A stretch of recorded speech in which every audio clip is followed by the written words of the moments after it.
Hello guys, आजको यो quick भिडियोमा दाभिन्ची रिजल्भको फ्री भर्जनबाट भिडियोको ब्याकग्राउन्ड कसरी हटाउने मैले सजिलो तरिकाबाट बिगिनरहरुको लागि भिडियो बनाएको छु। यसका धेरै एडभान्स तरिकाहरू छन्। मैले बेसिक टुल मात्र युज गरेर मैले यो भिडियोमा देखाउँछु।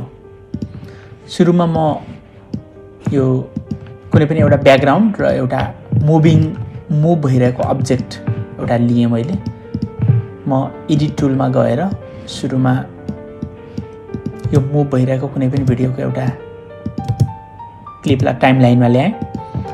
अब म इफेक्टमा क्लिक गरेर यसमा मैले 3D केयर भनेर सर्च गरेँ भने यहाँ देखाउँछ।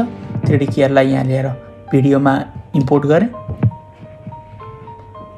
अब यो बटनमा क्लिक गरेर ओपन एफएक्स ओभरले गर्नुभयो भने तपाईले माउसले आफूले जुन ब्याकग्राउन्ड चाहिँदैन त्यसलाई यसरी सिलेक्ट गर्न मिल्छ।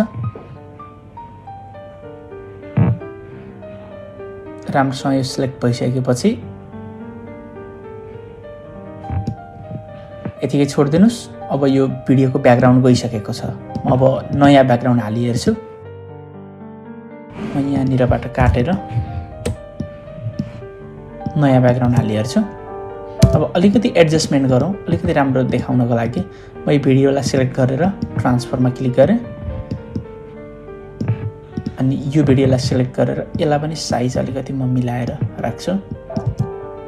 अब यो ब्याकग्राउन्डमा अलिअलि कालो आएको छ, यसलाई पनि एडजस्टमेन्ट गर्नको लागि ती भिडियोलाई क्लिक गर्नुहोस् अनि इन्सपेक्टर खोल्नुहोस्। यहाँनिर इन्सपेक्टर खोलेपछि इफेक्टमा क्लिक गर्नुहोस् अनि यहाँनिर धेरै एडजस्टमेन्टहरू छ।